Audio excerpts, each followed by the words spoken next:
주님께서 여러분과 함께 루카가 전한 거룩한 복음입니다. 모세의 율법에 따라 정결례를 거행할 날이 되자 예수님의 부모는 아기를 예루살렘으로 데리고 올라가 주님께 바쳤다. 주님의 율법에 태를 열고 나온 사내 아이는 모두 주님께 봉헌해야 한다고 기록된 대로 한 것이다. 그들은 또한 주님의 율법에서 산비둘기 한 쌍이나 어린 집비둘기 2마리를 바치라고 명령한 대로 제물을 바쳤다. 그런데 예루살렘에 시메온이라는 사람이 있었다. 이 사람은 의롭고 독실하며 이스라엘이 위로받을 때를 기다리는 이였는데 성령께서 그 위에 머물러 계셨다. 성령께서는 그에게 주님의 그리스도를 뵙기 전에는 죽지 않으리라고 알려주셨다. 그가 성령에 이끌려 성전으로 들어갔다. 그리고 아기에 관한 율법의 관례를 준수하려고 부모가 아기 예수님을 데리고 들어오자 그는 아기를 2팔에 받아 안고 이렇게 하느님을 찬미하였다. 주님, 이제야 말씀하신 대로 당신 종을 평화로이 떠나게 해주셨습니다. 제 눈이 당신의 구원을 본 것입니다. 이는 당신께서 모든 민족들 앞에서 마련하신 것으로 다른 민족들에게는 계시의 빛이며 당신 백성 이스라엘에게는 영광입니다. 주님의 말씀입니다.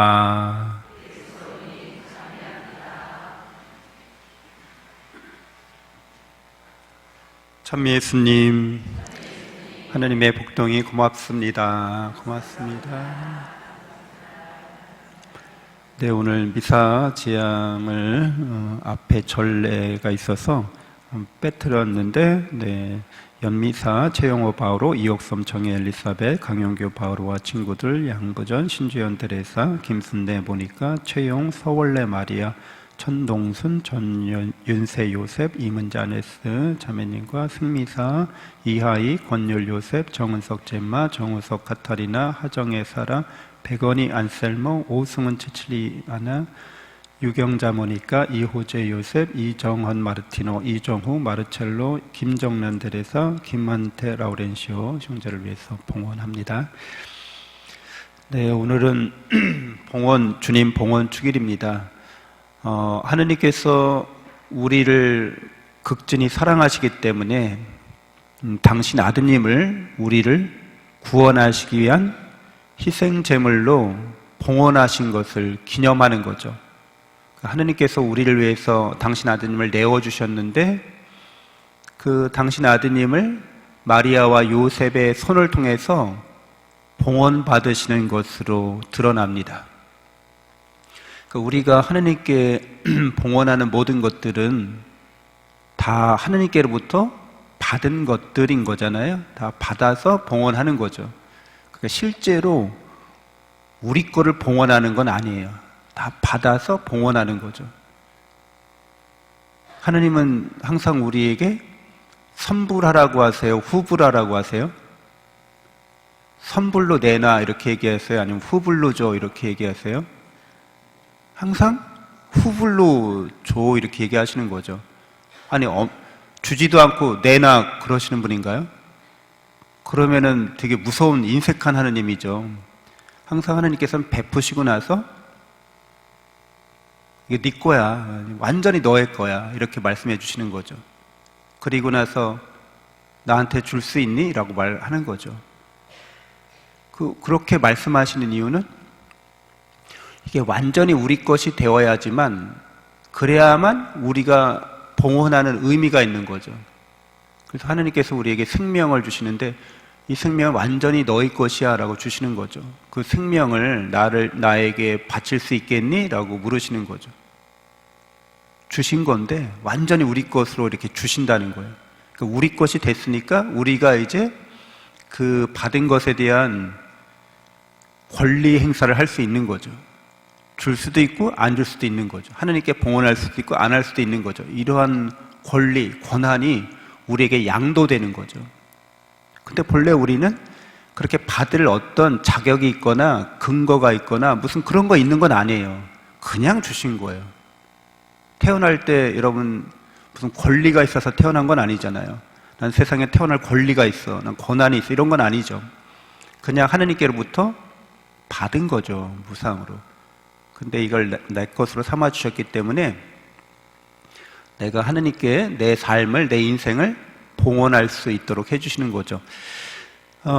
누구든지 받지 않고는 나눌 수가 없는 거죠. 그리고 누구든지 자기 것이 되지 않고는 베풀 수가 없는 겁니다. 그래서 하느님께서 그렇게 해주시는 거죠. 자녀교육 전문가가 있었는데 친구들이랑 그렇게 가족 모임을 열었어요. 근데 거기에 이제 아이들도 따라온 거죠.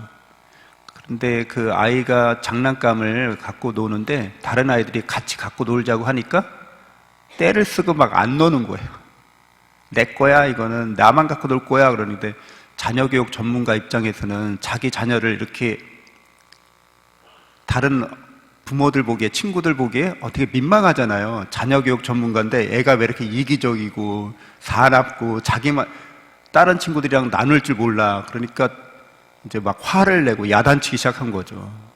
엄마 아빠가 그렇게 가르쳤디? 이러면서 그 아이를 엄청 이제 야단을 쳐서 그 아이가 눈물 콧물 쏙 빼고 그냥, 그래서 그 가족 모임이 굉장히 어수선하게 이렇게 끝나고 말았어요. 근데 나중에 이제 더 깊이 있는 반성을 하게 되면서 깨달은 거는 그 아기 입장에서는, 그 어린이 입장에서는 충분히 자기 것이 되어야 이제 베풀 수 있고 나눌 수 있는 거죠. 장난감을 새로 샀어. 신상이야. 근데 내가 이거를 완전한 소유권을 못 누리고 있어. 근데 그거를 나눠서 같이 놀래. 그렇게 못하는 거예요, 인간은. 이게 완전히 자기 것이 되고 내 소유가 될 때, 좀 속된 말로 이제 뽕을 뽑을 만큼 뽑았을 때, 이게 다, 이제 이거는 난 충분히 소유했어. 이게 나에게, 이것으로 누리는 기쁨보다 이것을 나눌 때 누리는 기쁨이 더 커. 그럼 그때 이렇게 인간은 나눌 수 있다는 거죠. 베풀 수 있다는 거죠. 그래서 우리가 하느님께로부터 받은 은총을, 축복을 이렇게 베풀고 나눌 수 있으려면 그 풍성함에 대해서 우리가 깊이 있게 체험해야 합니다. 그 풍성함을 체험하지 못하면 베풀고 나누는데 굉장히 인색합니다. 왜? 아직도 나의 소유가 충족되지 못했고 확실하지 않다고 생각하는 거죠. 그래서 예수님은 우리가 영원한 생명을 소유했다는 것을, 하느님을 소유했다는 것을 알려주시려고 십자가에 못 박히시고 죽으셨다가 부활하신 거죠. 그리고 미사를 통해서, 성체성사를 통해서 나는 너의 것이야 라고 이렇게 우리에게 늘 말씀해 주시는 거잖아요. 성사가 바로 그런 거를 우리에게 계속 일깨워 주는 거죠. 하느님의 나라는 너희 것이야. 하느님은 나는 너희 것이야. 하느님만이 우리가 진실하게 소유할 수 있는 유일한 재산인 거죠. 나머지들은 하느님께서 우리에게 선물로 주신 거지만 영원한 선물은 아니에요. 그렇죠? 우리에게 주신 이 세상에서 우리가 받아들이는 모든 것들은 영원한 것은 아니에요. 하느님만이 영원하세요. 근데 하느님께서 영원한 당신을 주시기 전에 이렇게 이 세상에서 우리에게 주신 것들은, 하느님께서 당신을 주고 싶어도 우리가 하느님을 받아들일지 안 받아들일지는 이 세상에서 주신 것을 통해서 이제 우리가 드러나게 되는 거죠. 그러니까 그렇게 하지 않으면 하느님이 아무리 당신을 주고 싶어도 우리가 하느님께로부터 받은 것들을 하느님께 다시 봉헌하는, 그러니까 이 말은 뭐예요? 하느님께서도 당신 자신을 우리에게 주시고 우리도 받은 것을 하느님께 봉헌하는 이런 사랑의 관계가 성립되지 않으면 하느님께서 당신을 우리에게 주신 늘 우리가 그것을 인정하지도 믿지도 받아들이지도 않는데 그게 무슨 소용이겠어요? 사랑이라고 하는 건 항상 쌍방간에 이루어지는 관계인데, 인격적인 관계인데, 하느님 우리를 얼마나 사랑하신들 우리가 그것에 대해서 믿지 않고 받아들이지 않으면 그냥 허망한 거죠. 그래서 우리에게 이런 것들을, 세상의 것들을 주시는 겁니다. 그래서 우리가 하나님의 사랑을 깨닫고 믿을 수 있도록 하나님께서는 성경을 통해서 예수 그리스도의 삶을 통해서 충분히 드러내셨어요. 그래서 계시의 빛이다 이런 얘기를 오늘 시메온 예언자가 합니다. 알려주시는 빛이라는 거죠. 하나님이 우리를 얼마나 사랑하는지 알려주셨다는 거예요. 그러니까 우리는 계시의 빛을 보고 하나님의 사랑을 깨닫고 하나님의 사랑을 믿을 수 있고 또 실제로 체험할 수 있어야 되는데 하나님의 사랑과 은총을 체험할 수 있어야 된다는 거예요. 근데 여러분 다 그렇지만 이 사랑을 체험하는 데 있어서 중요한 것은 그 믿는 믿음으로 결단하는 거죠. 또 믿음으로 투신하는 거죠. 사랑에 대한 믿음으로 결단하고 투신함으로써 우리는 비로소 이제 사랑을 소유했다고 내가 하나님을 소유한 사람이구나라는 걸 이제 알게 됩니다. 실제로 이렇게 체험하게 됩니다. 여러분들 다 연애하실 때, 프로포즈 하실 때 어떠셨어요? 사랑의 결단인 거죠. 사랑의 믿음과 결단인 거죠. 이 사람이 나에게 자매님들이 많이 계시니까 프로포즈를 당하신 거죠. 프로포즈를 이렇게 그런 상황을 맞이하신 거죠. 근데도 받아들일까 안 받아들일까? 내가 믿음으로 결단할까? 이 사랑에 대한 믿음으로 이 사람의 프로포즈를 받아들일까? 이건 사실 모험이잖아요. 또 프로포즈 하는 입장에서도 마찬가지죠.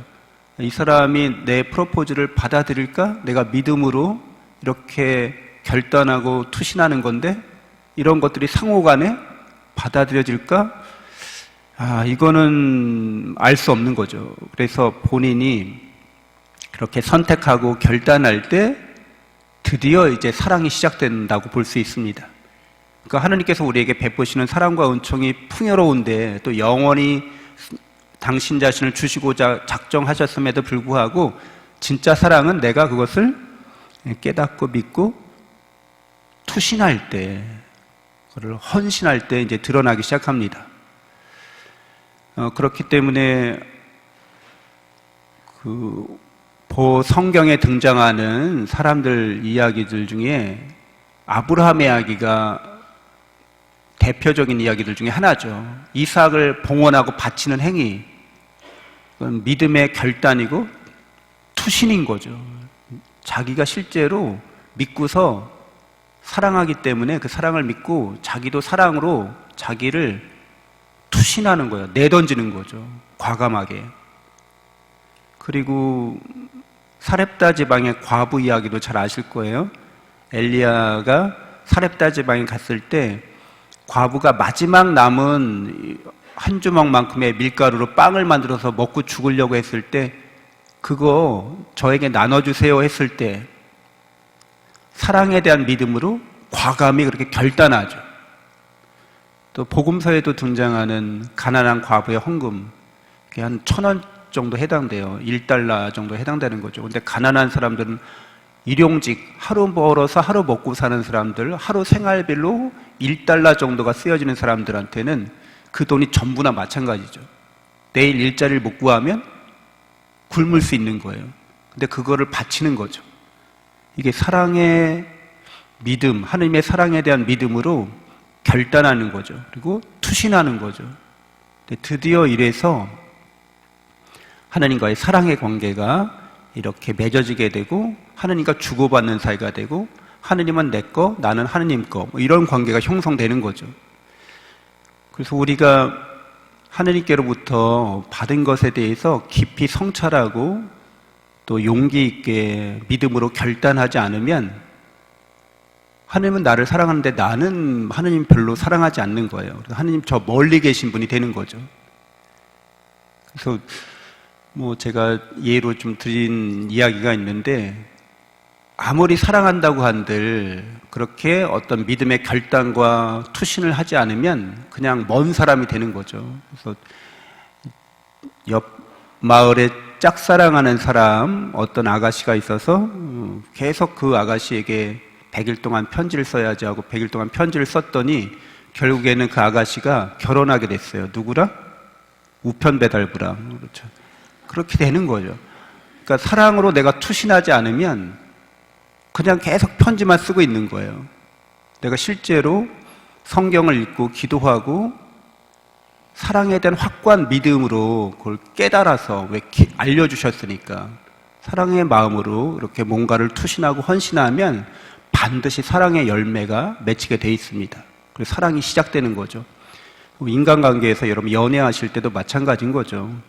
그런 일들이 일어나기 마련입니다. 사랑으로 내가 투신하는 것만이 진정한 사랑의 시작을 이제 알려주기 시작합니다. 우리들도 늘 하느님께로부터 풍요롭게 받았다고 하는 것을 늘 감사하면서 기뻐하면서 우리가 기쁘게 감사하게 봉헌할 수 있는 것들을 하느님께 잘 바칠 수 있어야겠습니다. 이웃과 함께 나눌 수 있어야겠습니다. 잠시 눈을 감고 묵상하겠습니다.